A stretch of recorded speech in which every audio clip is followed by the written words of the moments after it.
உண்மைத்தாயே இறைவா, இறைமகனே இறைவா, தூய ஆவியே இறைவா, உம்மை புகழ்கின்றோம். அன்புருவான இறைவா, அகிலம் காக்கும் இறைவா, அமைதி அருளும் இறைவா, உம்மை போற்றுகின்றோம். நெஞ்சில் சுமக்கும் இறைவா, நீதியில் நிறைவே இறைவா, சுமை தாங்கியே இறைவா, புகழ்ந்து போற்றி ஆராதிக்கின்றோம்.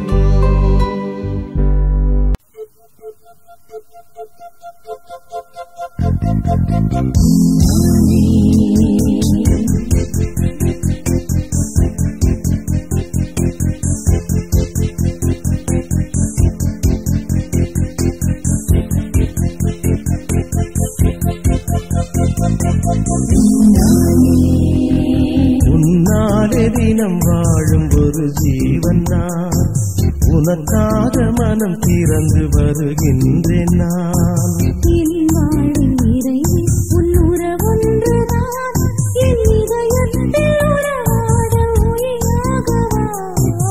இறைவா இறைவா இறைவா, உன்னாலே தினம் வாழும் ஒரு ஜீவன் நான், உனக்காக மனம் திறந்து வருகின்றேன் நான்.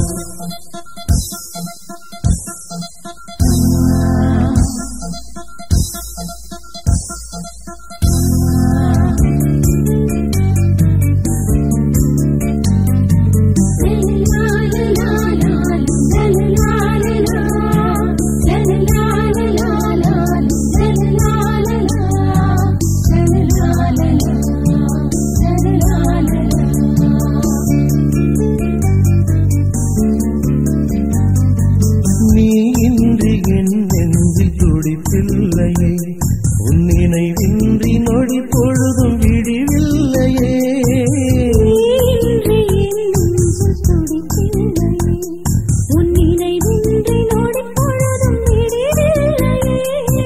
பொழுதோறும் இமையாக என்னை காக்கின்றாய்,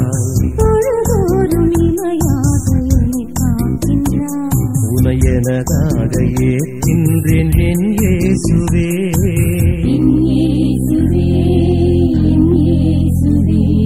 உன்னாலே தினம் வாழும் ஒரு ஜீவன் நான், உனக்காக மனம் திறந்து வருகின்றேன் நான்.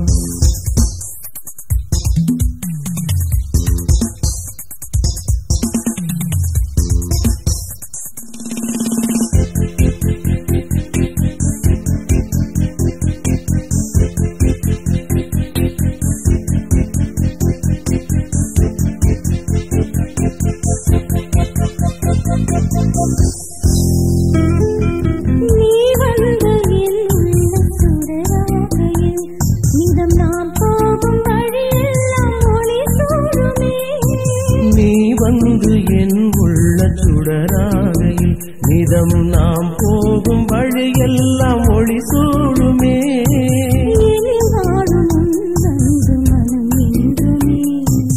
எனில் வாழும் உன் அன்பு மனம் என்றுமே.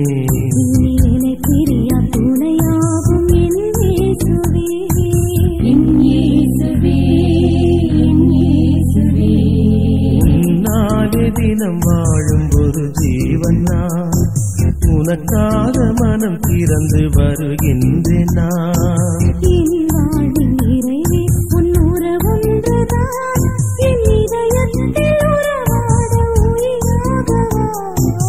இறைவா இறைவா இறைவா, உன்னாலே தினம் வாழும் ஒரு ஜீவன் நான், உனக்காக மனம் திறந்து வருகின்றேன் நான். லூக்கா எழுதிய நற்செய்தி அலகு 1 இறை சொற்றொடர்கள் 57 முதல் 66 மற்றும் 80 வரையிலானவைகள்.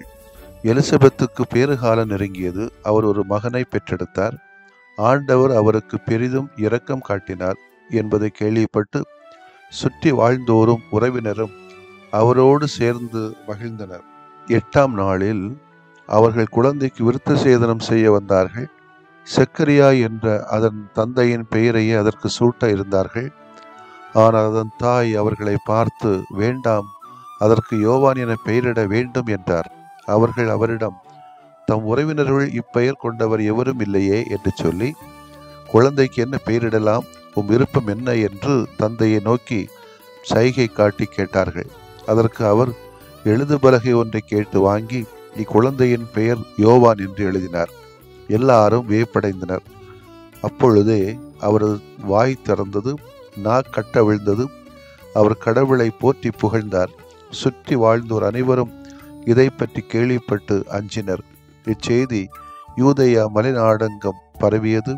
கேள்விப்பட்டவர்கள் யாவரும் இச்செய்தியை தங்கள் உள்ளங்களில் இருத்தி, இக்குழந்தை எப்படிப்பட்டதாக இருக்குமோ என்று சொல்லிக் கொண்டார்கள். ஏனெனில் அக்குழந்தை ஆண்டவருடைய கைவன்மை பெற்றிருந்தது. குழந்தையாயிருந்த யோவான் வளர்ந்து மன வலிமை பெற்றார். இஸ்ரேல் மக்களுக்கு தம்மை வெளிப்படுத்தும் காலம் வரை அவர் பாலை நிலத்தில் வாழ்ந்து வந்தார். ஆண்டவரின் அருள்வாக்கு. இறைவா உமக்கு நன்றி. கிறிஸ்து இயேசுவில் பிரியமுள்ள சகோதர சகோதரிகளே, அகில உலக திரு அவை இன்று புனித திருமுழுக்கு யோவானின் பிறப்பை கொண்டாடுகிறது. இயேசுவை அறிவிப்பதிலே திருமுழுக்கு யோவானிடம் இருந்த அந்த மன வலிமையும் துணிச்சலும், உண்மையை உரக்கச் சொல்லுவதும், அதை தாழ்ச்சி உணர்வோடு எளிமை உணர்வோடு அதை செய்ததும் நம்மை வியப்புக்கு ஆழ்த்துகிறது என்பதை நம்மால் யாரும் மறக்க முடியாது, மறைக்கவும் முடியாது. ஏன் புனித திருமுழுக்கு யோவானின் பிறப்பை நாம் சிறப்பாக கொண்டாடுகிறோம் என்று சொன்னால், அவர் இயேசு வாழ்ந்த காலத்திலே இயேசுவுக்கு முன்னோடியாக மட்டுமல்ல, இயேசுனுடைய அந்த லட்சிய திட்டத்தை, பயணத்தை மக்களுக்கெல்லாம் சொல்லுகின்ற அளவுக்கு, மக்களை தயார் செய்கிற அளவுக்கு தன்னை முழுமையாக ஈடுபடுத்தி கொண்டவர். அவர் நினைத்திருந்தால் நாம் இன்னைக்கு செய்வது போல தன்னை முன்னிலைப்படுத்தி இயேசுவை பின்னிலைப்படுத்தி இருக்க வாய்ப்பு உண்டு. அந்த அளவுக்கு சக்தியும் சூழலும் அவர் மத்தியிலே இருந்ததை வரலாறு சொல்லுகிறது. ஆனால் அவரது வாழ்க்கையிலே பார்க்கிற 2 உண்மைகள். ஒன்று, தாழ்ச்சி. எவ்வளோ பெரிய ஆளு, இயேசுவுக்கு முன்னால இயேசுடைய வருகையை பற்றி சொல்லக்கூடிய ஒரு நபர். அவர் நினைத்திருந்தால் அவருடைய மிதியடிவாரை கூட அவிழ்க்க கூட நான் தகுதியில்லை என்று சொல்கிற அளவுக்கு, ஆண்டவர் இயேசு கிறிஸ்து தான் எனக்கு முக்கியம், அவருடைய மதிப்பீடு தான் முக்கியம், அவருக்காகத்தான் நான் வந்தேன் பிறந்தேன் என்று சொல்லுகின்ற அளவுக்கு தன்னை தாழ்த்தி கொண்டார். சொல்ல போனா அவர் இயேசுவை விட பெரிய ஆளாக தான் இருக்க முடியும். ஆனால் எவ்வளவு தன்னை தாழ்த்தி கொள்கிறார் பாருங்கள். நம்முடைய வாழ்க்கையில கூட அது குடும்பத்திலேயோ அல்லது அன்பியத்திலேயோ அல்லது சபைகளிலேயோ சங்கங்களிலேயோ இயக்கங்களிலேயோ அல்லது பங்குகளிலேயோ மறைவட்டங்களிலேயோ மறை மாவட்டங்களிலேயோ திருச்சபைகளிலோ சமூகத்திலோ அரசியலிலோ ஒரு சின்ன பொறுப்பு கிடைச்ச உடனே என்ன குதிக்கிறோம். நம்ம எல்லாம் நமக்கு அடியில் தான் வந்திருக்குது போல நினச்சிக்கிட்டு நம்ம பேசுகிறோம், செயல்படுகிறோம், திட்டம் போடுகிறோம், வாழ்கிறோம். கொஞ்சம் இறங்கி வர வேண்டிய தேவை இருக்கிறது. கொஞ்சம் எளிமையாக தாழ்ச்சியாக நடப்போம். பணம் வந்த உடனே, பட்டம் வந்த உடனே, அதிகாரம் வந்த உடனே குதிச்சு ஓடக்கூடாது. அது யாராக இருந்தாலும் சரி, அது திருநிலையினராக இருந்தாலும் சரிதான், பொதுநிலை இறைமக்கள் வழிகாட்டிகளோ தலைவர்களாக இருந்தாலும் சரிதான். நம்மளே பல பேரும் அப்படித்தான் இருக்கிறோம் இன்றைக்கு. அது கண்டிப்பாக மாற்றப்பட வேண்டும் என்பதுதான் திருமுழுக்கு யோவானுடைய பிறப்பு நமக்கு சொல்கிற முதல் உண்மை. 2வது, உடலை வெட்டி கொன்றாலும் பரவாயில்லை, இயேசுனுடைய பார்வையில, இறைவனுடைய பார்வையில எது உண்மையோ அதை உரக்க சொல்ல வேண்டும். எந்த அளவுக்கு உண்மையை சொன்னார் என்று சொன்னால், எதையும் பற்றி அவர் பயப்படல, உயிரை பற்றியோ உடலை பற்றி கூட அவர் பயப்படல. எனவேதான் அவர் துணிச்சலோடு சொல்ல முடிந்தது. It's a credible man. தன்னிலேயே ஒரு நல்லவராக, மனசாட்சி உள்ளவராக, உண்மையாக, நேர்மையாக இருப்பதனால தான் அநீதிக்கு எதிராக அவரால் குரல் கொடுக்க முடிந்தது. இயேசுவை சுட்டி காட்ட முடிஞ்சது. எனவேதான் அவர் சுட்டி தள்ளப்படுற அளவுக்கு அவருடைய தலை வெட்டப்பட்டது. ஒருத்தர் இன்னொருத்தருடைய மனைவி எப்படி வச்சிருக்க முடியும்? கேள்விகளை கேட்கிறார். எனவே அன்புக்குரியவர்களே, நம்முடைய வாழ்க்கையிலும் கொஞ்சமேனும் இருக்கிற நிலைகளில் நேர்மையோடு உண்மையோடு ஆளை பார்த்து ஜாதியை பார்த்து இடத்தை பார்த்து நிலையை பார்த்து அல்ல, கொஞ்சமேனும் உண்மையை உறக்க சொல்லுகிற மனிதர்களாக வாழ நம்ம கற்றுக்கொள்வோம். அதுதான் இன்றைய நாளில் நமக்கு ஒரு சிறப்பான பாடமாக அமையும். முடிந்த வரைக்கும் திருமுழுக்கு யோவானுடைய அந்த பிறப்பின் செய்தியை நமதாக்கி கொண்டு சான்று பகிர நம்மை நாம் தயார் செய்து கொள்வோம். இறைமகன் இயேசுவின் முன்னோடியாக திகழ்ந்ததால் நாமும் நம்முடைய மத்தியிலே பல திருமுழுக்கு யோவான்களை உருவாக்க பிறக்க வைக்க நாமும் அனுமதி கொடுக்க வேண்டும், சந்தோஷப்பட வேண்டும், உருவாக்க வேண்டியிருக்கிறது. எனவேதான் அப்படி திருமுழுக்கு யோவான்கள் இல்லாத காரணத்தினால்தான் இயேசுனுடைய அந்த பயணம், இயேசுனுடைய பணி கொஞ்சம் முடக்கப்பட்டிருக்கிறதோ என்று தோன்றுகிறது. ஆமென். மன்றாடுவோமாக. இறைவா, திருமுழுக்கு யோவான் வழியாக எங்களுக்கு எப்படி தாழ்ச்சியோடும் எளிமையோடும் அதே வேளையிலே உண்மையை உரைக்க சொல்லுகின்ற ஒரு தன்மையிலும் வளர வேண்டும் என்பதை கற்றுக் கொடுத்ததற்காக நன்றி செலுத்துகிறோம். அதே வேளையில் நாங்கள் உமக்கு நல்ல பிள்ளைகளாக வளர வாழ தேவையான ஆசீர்வாதங்களை எங்களுக்கு தாரும். இந்த பொய்கள் நடந்திருக்கிற சமுதாயத்திலே, பெருமைகளில் தலைக்கிற சூழ்நிலைகளிலே கொஞ்சம் எளிமையாகவும் உண்மையை சொல்லுகின்ற, உண்மைக்காக வாழுகின்ற, உண்மையை உறக்க சொல்லுகின்ற, உண்மையை சுட்டி காட்டுகிற பிள்ளைகளாக வாழ வளர தேவையான அருள் வரங்களை தாரும் ஆண்டவரே. ஆமென்.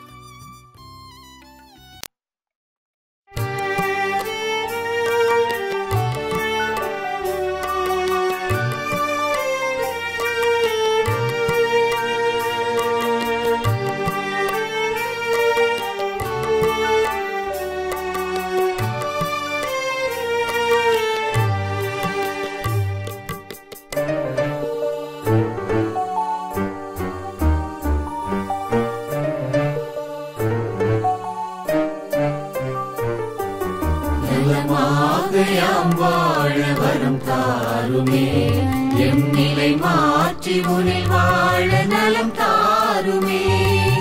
நலமாக யாம் வாழ வரம் தாருமே, எம் நிலை மாற்றி உனில் வாழ நலம் தாருமே.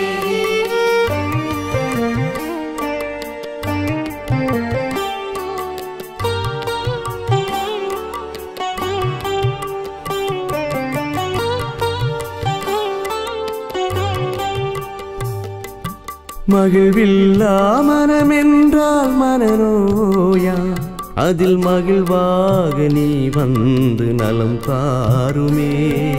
நலமாக யாம் வாழ வரம் தாருமே. பொய் கூறும் நாவென்றால் பேய் நோயா, அதில் மெய்யாக நீ வந்து நலம் தாருமே. நலமாக யாம் வாழ வரம் தாருமே, எம் நிலை மாற்றி உனில் வாழ நலம் தாருமே.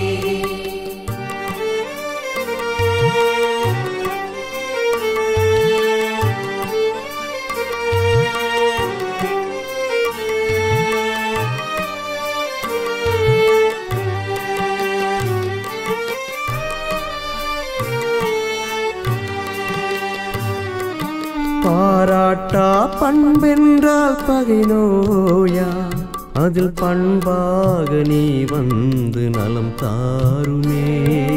நலமாக யாம் வாழ வரம் தாருமே. சினமொன்றே குணமென்றால் சிரம் நோயா, அதில் சிரிப்பாக நீ வந்து நலம் தாருமே. நலமாக யாம் வாழ வரம் தாருமே, எம் நிலை மாற்றி உனில் வாழ நலம் தாருமே.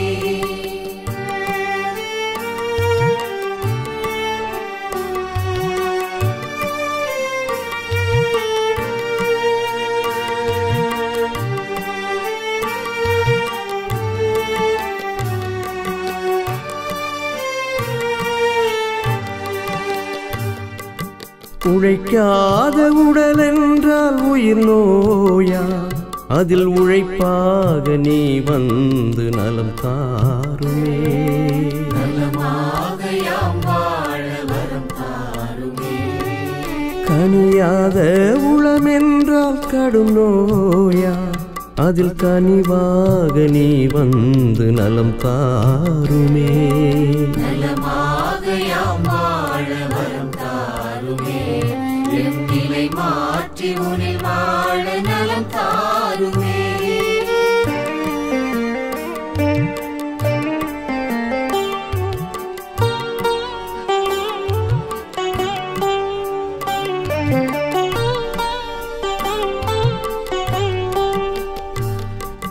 நல்லெண்ணம் இழந்திட்டால் உளநோயா, அதில் நல் உணர்வாய் நீ வந்து நலம் தாருமே.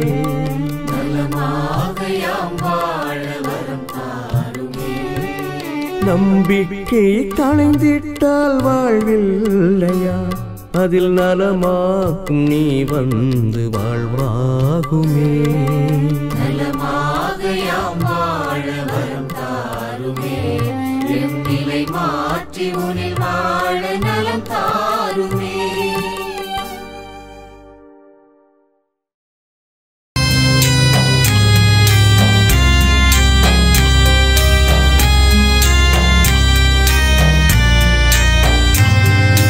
மாண்புயரிவருள்ளடையாளத்தை தாழ்ந்து பணிந்து ஆராதிப்போ. பழைய நியம முறைகள் அனைத்தும் இனி மறைந்து முடிவு பெறுக. புதிய நியம முறைகள் வருக. புலன்களாலே மனிதன் இதனை அறிய இயலா. குறைகள் நீக்க நம்பிக்கையின் உதவி பெறுக.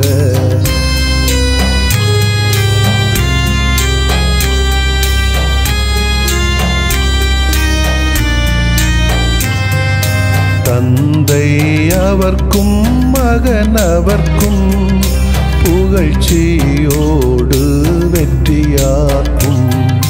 மீட்பின் பெருமை மாட்சிமையோடு வலிமை வாழ்த்து யாவுமாக. இருவரிடமாய் வருகின்றவராம் தூய ஆவியானவர்க்கும் அளவில்லாத சமப்புகழ்ச்சி என்றுமே உண்டாகுக.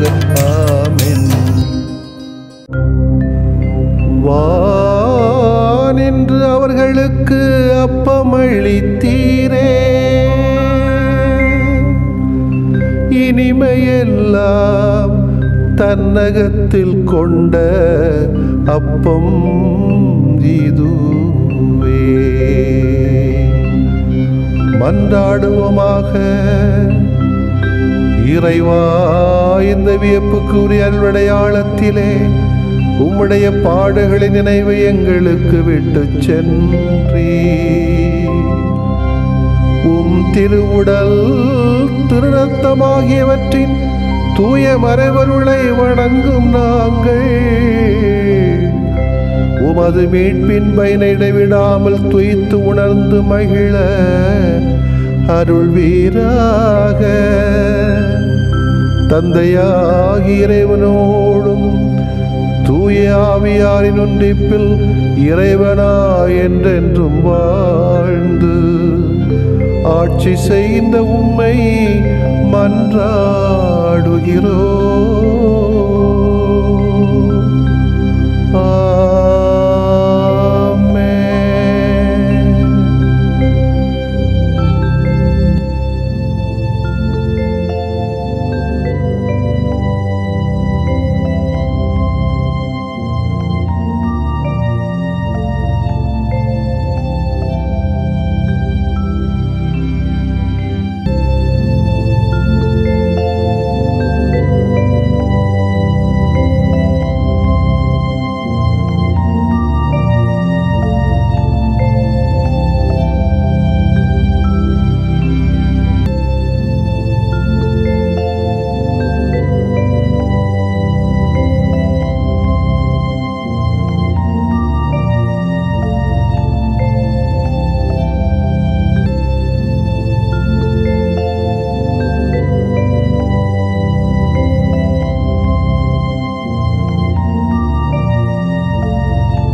உலகெங்கும் சென்று படைப்பிற்கெல்லாம் நற்செய்தியை பறைசாற்றுங்கள்.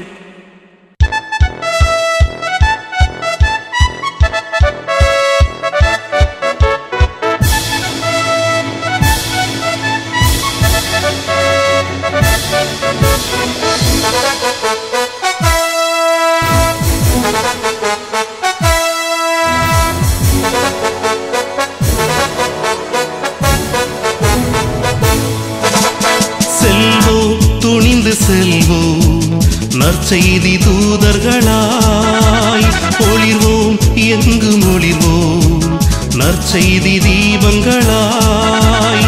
திருமுழுக்கு நமக்கு தந்த திருத்தூது பணி உணர்ந்து, திருமுழுக்கு நமக்கு தந்த திருத்தூது பணி உணர்ந்து செல்வோம், துணிந்து செல்வோம் நற்செய்தி தூதர்களாய், ஒளிர்வோம் எங்கும் ஒளிர்வோம் நற்செய்தி தீபங்களாய்.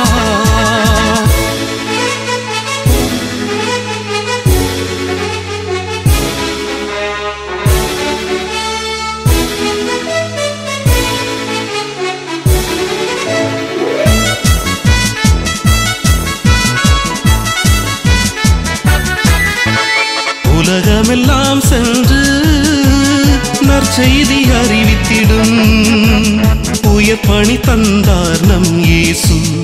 உலகமெல்லாம் சென்று நற்செய்தி அறிவித்திடும் உயர் பணி தந்தார் நம் இயேசு. அதை உளமாற ஏற்று உயிர் வாழும் நாளில், உளமாற ஏற்று உயிர் வாழும் நாளில் உறுதியாய் உழைப்போம், உலகினை வெல்வோம். செல்வோம், துணிந்து செல்வோம் நற்செய்தி தூதர்களாய், ஒளிர்வோம் எங்கும் ஒளிர்வோம் நற்செய்தி தீபங்களாய்.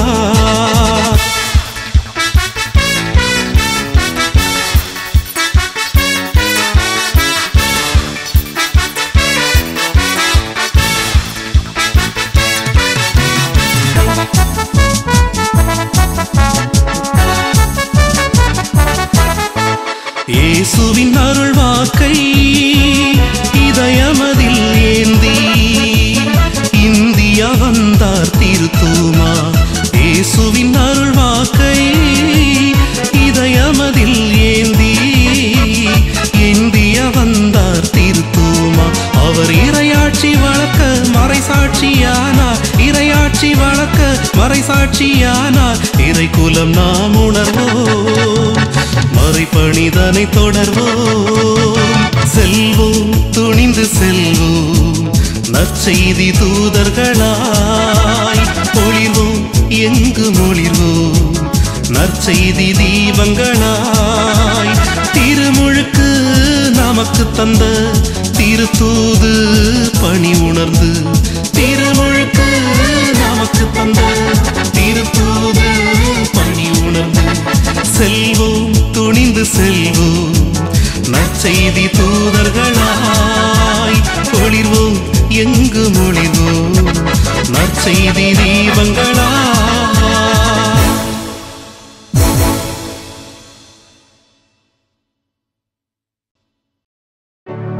நிலையான புகழுக்குரிய